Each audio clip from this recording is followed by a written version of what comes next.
Well, thank you for joining me for the broadcast today. I'm going to continue with my series on marriage matters, and what we're going to cover today is going to be the characteristics of a healthy marriage. As I've said before, this series has been part of our marriage symposiums or marriage matters that we do weekends for couples. We usually take 8 or 10 couples, and we kind of try to keep it intimate so we can really deal with the areas that need to be addressed and that couples feel more secure and safer in that. So I hope you've been enjoying the series, and I'd love to have you subscribe and to just let me know that you're receiving these and that you're enjoying them. So, without any further ado, we're going to go right into this here on the characteristics of a healthy marriage. A healthy marriage does not require two perfect people, nor does it require a perfect spouse. What a healthy marriage requires is that two people, imperfect people, work together to achieve a great relationship that is a foundation for their lives. And as a result of that foundation for their lives, it actually permeates everything they do. It reveals a kind of who they are in society. It reveals who they are among their friends, etc. So it does not require two perfect people because there are no two perfect people. What it does is it requires two people that are dedicated to understanding and adjusting to each other. Uh, all of us come into a marriage relationships coming from different background, even perhaps different ethnic groups, which I may address a little in another broadcast. But we come together from two different perspectives of how we've been raised, or the kind of family life we've had in the past. We come together with all of our past experiences and whatever, because ultimately all of us are the sum total of all of our past experience, and this can either be good or not so good at times. So we come together because we are dedicated to understanding and adjusting to each other, and it also is a healthy marriage as two people who enjoy being with each other. Now, I don't think there could be anything more difficult than a couple that does not really like to be together. They don't like each other, let alone love each other. We'll talk more about that as we go down through here, because it's important that you and your spouse enjoy being together and become vitally interested in and committed to work together for the betterment of the other. You see, we're marriage is not just for me, or marriage is not just for my spouse. Marriage really is for me to do what I can to bring out the full qualities that God has invested in my wife, Marty. And that is her challenge as well, to encourage me to bring out the qualities God has invested in me as an individual. And so this is what marriage is all about. Because one of the reasons for this is that without another person to express emotion to, it would be very difficult. For instance, God says He is love. God is love. Okay, we believe that. How do we know God is love? Because He demonstrated that love to us, and that He gave His only begotten Son, so whoever believes on Him can be saved. So He actually demonstrated that love to us. See, if we can say, well, God is love, but He never demonstrated it, we have no meaning or no reference point to really know what love is like. Same way with we as people, because we're the expression of God here on planet Earth at this time.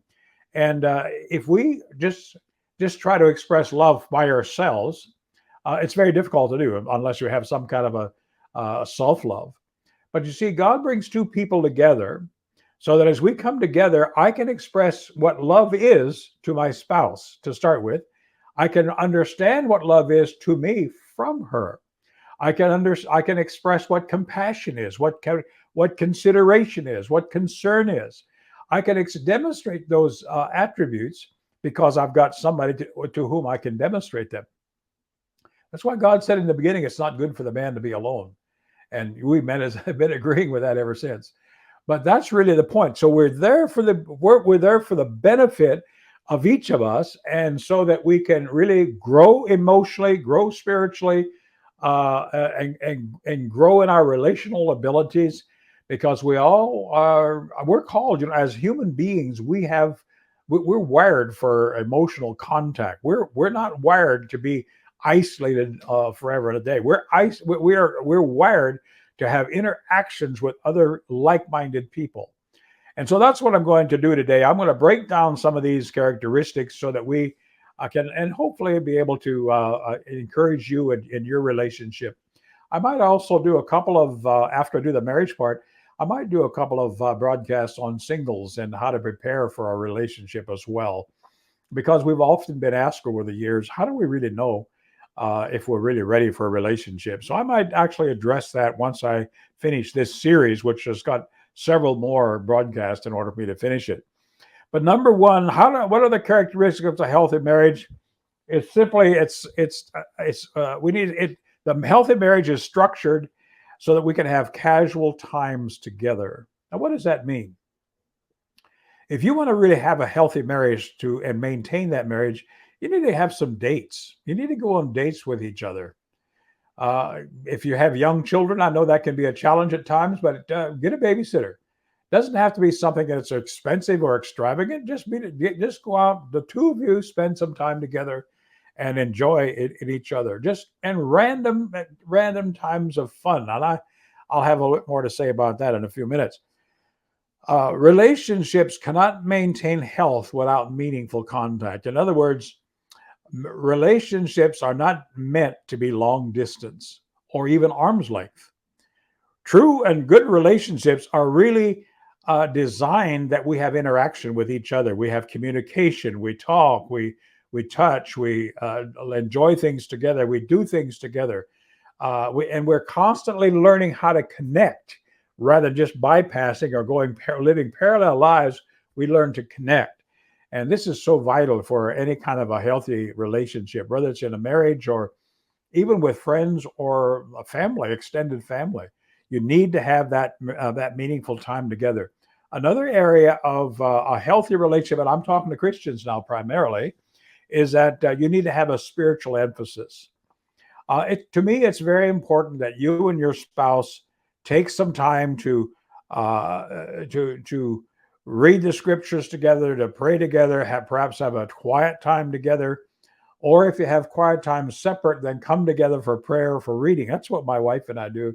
Marty enjoys her quiet time in her corner of the bedroom, and I come into the office and I do my thing in the office. Then we come together and we'll read the scripture, and then we'll have some prayer time together. And that really helps us to set a foundation and an emphasis to where we can really, well, I should put it this way. It becomes a reference point of our behavior. And it's important that we have some reference point that we always can go back to that provides a foundation for our relationship and our marriage. Now, also, we need to understand that the spiritual emphasis that we have, it provides a value system where both of spouses are equals. You know, marriage is not 50-50. Marriage is 100% for each of you. Marriage is not a master-slave relationship. A marriage is not that the husband is always right and the wife is always wrong. It doesn't mean the husband makes all the decisions, the wife is subservient. It doesn't mean that at all. Marriage really is the bond of equals. And that is what's going to create and make a healthy marriage, is we respect each other as equals. And as we do that, it just continues to set a platform and a basis for that relationship. Not only that, if we have young children in the home, it also provides an excellent training opportunity for them, so that as they grow up and they start looking for a spouse for themselves, they think and remember what they had modeled to them, and that's what they want to have. It's very similar to when I've dedicated babies over the years. I've often said to the parents, as I've dedicated those babies, I said, look, what I want you to do is I want you to raise this child the way you wished you would have been raised. And see, that's kind of what we want to convey to our offspring, to our children too, because we want to create an environment that when they grow old enough to marry and have spouses and have relationships themselves, they want to imitate the relationship that they were raised in. And in order for us to do that, we need to have a reference point that is going to create harmony in our marriage, and especially as believers. We need to have that focus scripturally, and so that we really can have that as a basis or the bottom line for our relationship and marriage. Number three is the ability to negotiate. What do I mean by that negotiating ability? It means that we can listen to each other and respond without defensiveness. I'll be having some other broadcasts on conflicts and dealing with conflicts and turning those into growth opportunities. But you see, if we can't communicate with each other without being angry or wanting to always be right or whatever, being defensive, and we have a bit of a disagreement. I've got to be right, and so my hackles go up, and I become defensive right away. That is not going to establish you as in a healthy marriage. You need to be able to give and take. We need to be able to listen to our spouse's point of view because none of us is always right and none of us is always wrong. And so we need to respect our spouse's point of view, because in respecting that point of view, we see their perspective, they see our perspective, and together we see a broader spectrum of a circumstance, situation, or a decision that needs to be made than what we have ourselves. And so it's very, very important that we do this. And so another area of this negotiating ability is that as adults, we have two people that we need to be in the place where we're committed to the process of remaining and maintaining our relationship and building on that relationship so that it can become stronger, more effective, more satisfying, and a greater benefit to each of us. As I've often said, all relationships are based in pain or pleasure. Now, it's true that it's a mixture, and sometimes some relationships we have will give us pain at times and pleasure at other times. But what I'm talking about, pain and pleasure in a marriage relationship, is that our relationship in marriage, our marriage should always be a relationship based in pleasure. What do I mean by pleasure? I don't. I'm just not just limiting that to sexual pleasure. What I'm speaking of in pleasure is that we enjoy each other. We enjoy being together. We enjoy doing things together. It gives us a sense of accomplishment. It gives us a sense of well-being as we're together and we do things together. That's what I'm talking about, pain or pleasure. Too many relationships are based in pain to where there's more pain in the relationship than there is pleasure. That is not a healthy marriage. So I would really encourage you to work on that and get into the place where you can begin to have a greater degree of pleasure in your marriage. Now, of course, number four, in order for that to happen, it requires a certain degree of maturity. Successful marriages require a degree of maturity. That's why children don't get married. That's why adults get married, because it takes a certain amount of emotional and physiological development in order for us to be able to make decisions that are reference points for not only ourselves but for someone else. And so it takes a certain degree of as maturity. And so as we have a greater degree of maturity, it also allows for a submissive responsive to each other. I often talk to couples, and we have this over the years, where it seems like every disagreement ends up in a fight or ends up in some kind of a big argument, and all that. That is not a healthy relationship. A healthy relationship is that we have submissive responses to each other, though we may not see things exactly the same way on any given point of time. We are adult enough that we're going to work through the process to get to the conclusion that is necessary for that decision to really be resolved or solved. If we are only looking for to be right or whatever, and we need to have our own way, you're not in a healthy marriage. In fact, if you think you always need to have your own way, my advice is to you: if you're not married now, don't get married, because there has to be a give and take in that relationship, and that requires a certain degree of maturity. And this is very, very important for us, because um, in that give and take, in that give and take relationship, we understand that we're in this relationship for a mutual growth. I'm here to help my wife grow spiritually, emotionally, She's here to help me grow spiritually, emotionally. In order for us to really do that and fulfill that mission, we need to be able to be mature enough to where we can give and take, we can roll with the punches, so to speak, without making everything a conflict when there's a disagreement. Conflicts are necessary in a marriage. I'll talk about that in another broadcast. But I'm talking about a healthy marriage which requires maturity. I'm going to go to number 5. Number 5 is we need to have some humor in our marriage, and we need to be able to play in our marriage. One of the things that I so appreciate that God gave me is the sense of humor. Uh, Marty and I can laugh at ourselves when we do something that's just silly or goofy, or we just do a mistake of some kind. We open our mouth to change feet, as I sometimes say, and we can just laugh at ourselves. In fact, one of the greatest deliverances that I ever received personally is when I realized that I did not have to take myself so seriously, that the world was not going to fall apart, even if I did. That was one of the greatest freedoms and deliverances that I ever personally experienced. Came many years ago. I used to be very serious. Everything was, have a gifting for teaching, and as that gifting is operated, it's in lineal, and it's facts. It's give me the facts, give me this understanding. This applies to this applies to that, and everything had to be right in those fitting those principles. But I thank God for freedom. I thank God that I've learned to relax. I've learned to just not take myself so seriously. And so we need to have some fun. If you're going to have a healthy marriage, you can have some fun together. Enjoy doing things together. Find out what each other enjoys doing. And even though you may not really care that much about that particular activity, go along and be a support to them. Very, very important.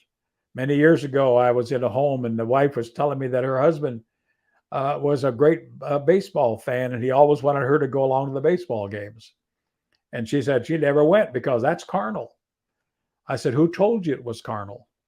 Well, we know that's carnal, because I said, who told you that? God didn't tell her that. That was something she reminds out of a religious attitude that she had. I said, if you don't go with him, he'll find somebody that will. And sure enough, that's what happened. They were divorced not too long after that, because indeed he found somebody that enjoyed baseball with him. Now, I don't mean that you have to each enjoy everything to the equal degree, but I'm not a sports fan, and my wife is not much of a sports fan either, except once in a while, so a little bit of baseball. But where's other things? I find other things that she enjoys doing. I do them with her. She the same with me. She'll find things that I enjoy, and she'll make a point to be a supportive and do those things together. So it's really important that we do that. A healthy laughter at times, a good healthy laughter relieves tension, and it helps us to accept reality. I learned this years ago when I read in the scripture that God sits in the heavens and laughs at the feeble plans of men. And sometimes what Marty and I'll do, if it looks like life is just caving in on us and the old devil is just giving us a hard time on everywhere we turn, we'll just sit down, we'll think it over, we'll just start laughing at it.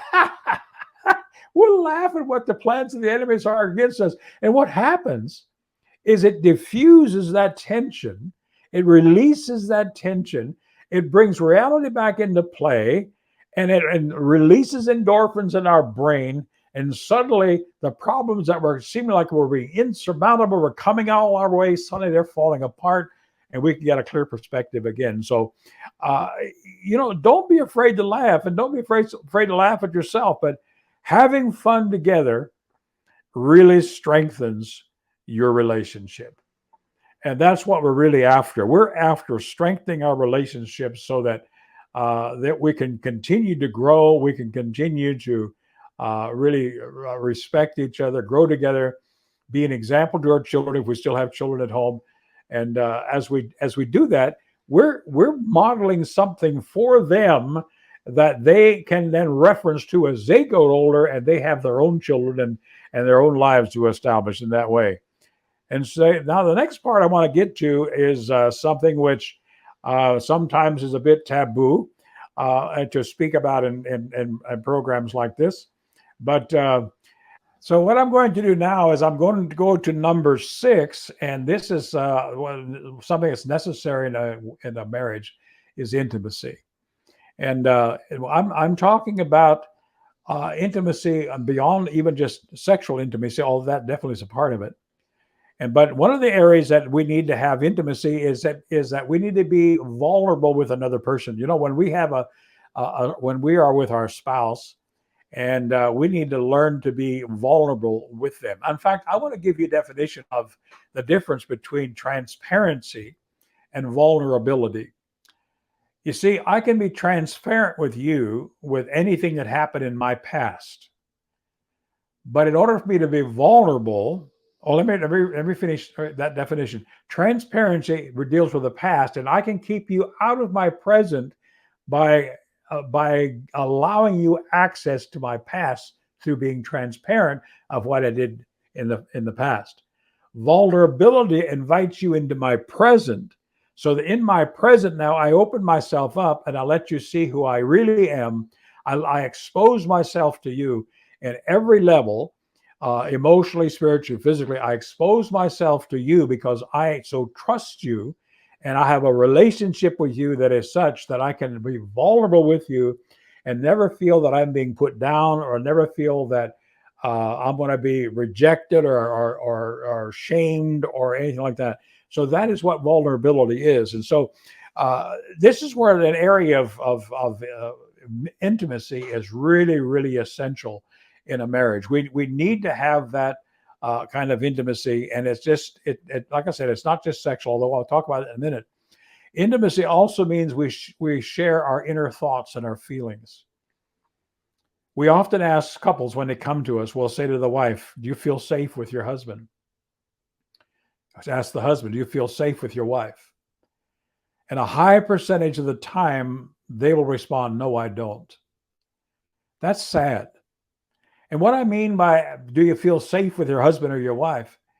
I don't mean that are you afraid you're going to get beat when you get home? No, no, no. What I'm saying is, can you be yourself? Can you be vulnerable? Can you really express your feelings, your hopes, your dreams, your shortcomings, your cares, your sorrows? Can you share those with your spouse without being rejected, without being put down, without being said, "Well, just get over it," without being shamed? That's what I mean by being safe.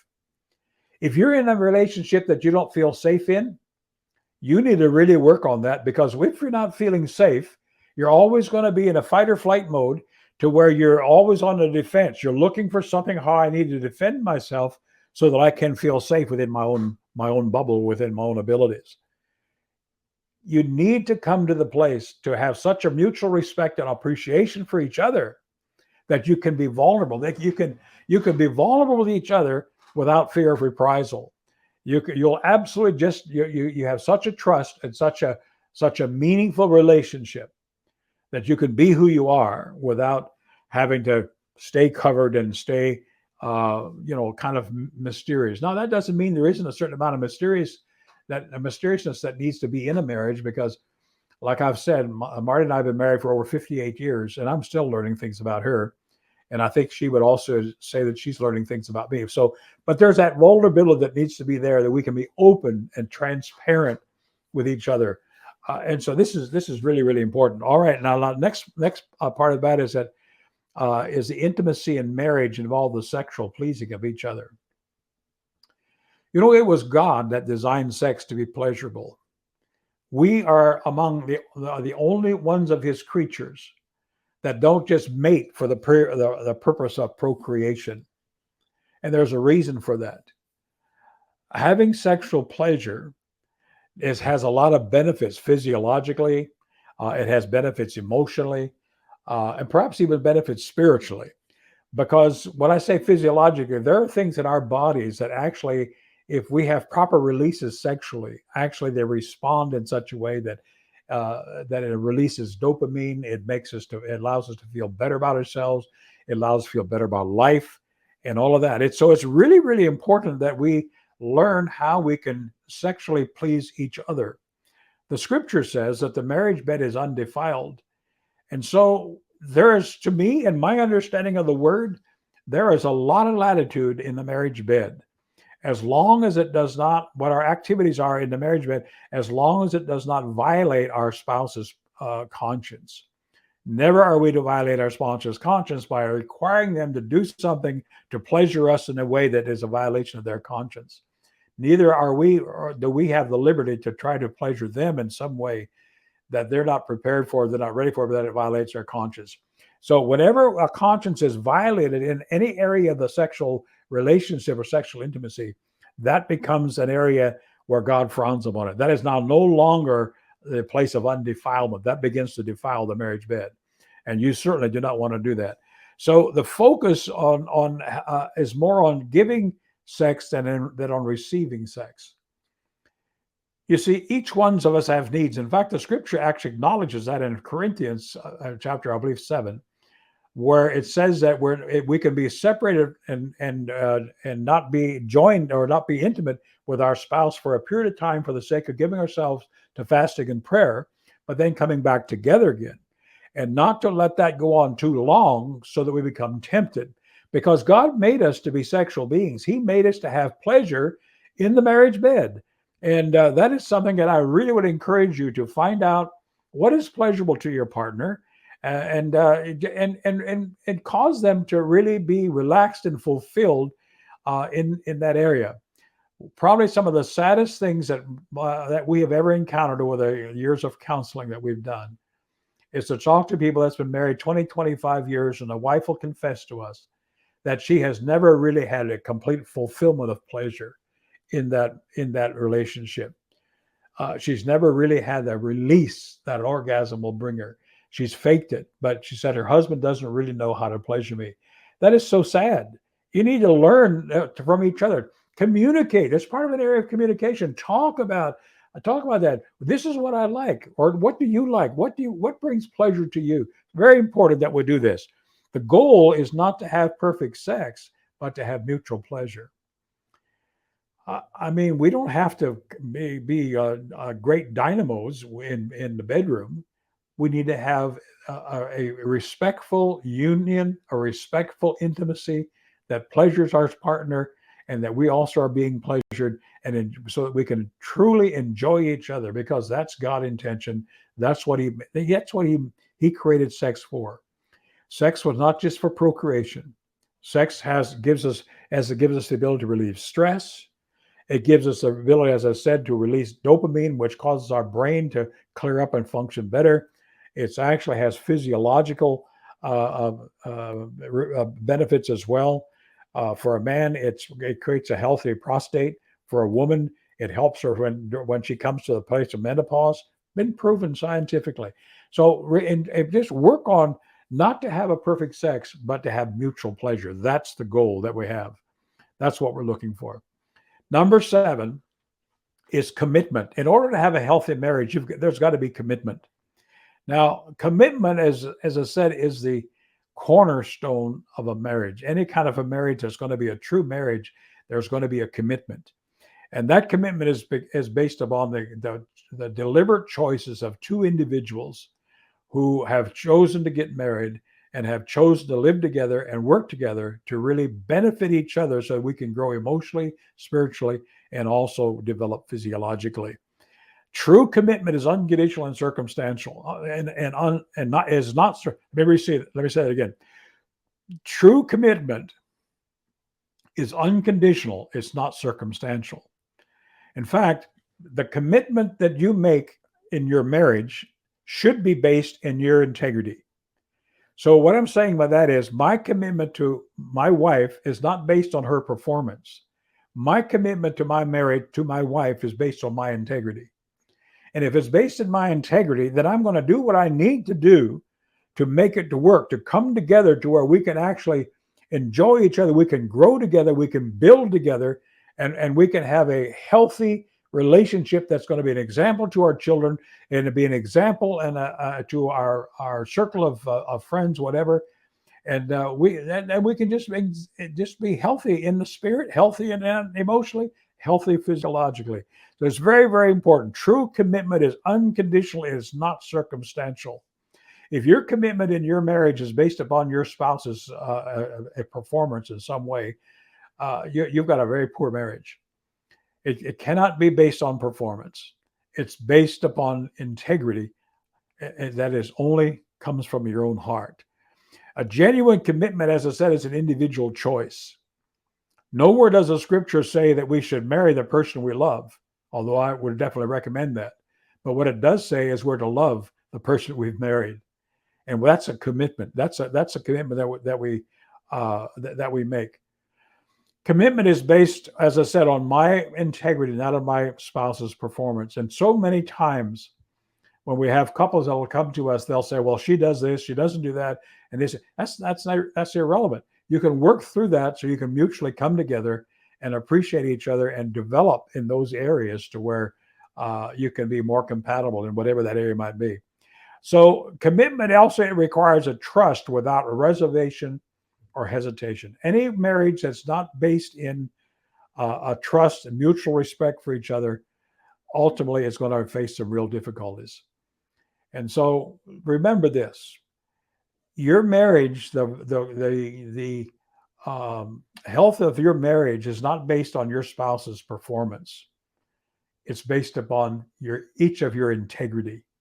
And the integrity is that you will honor each other, you respect each other, and you help build each other up, recognizing that each of you are children of the Most High God.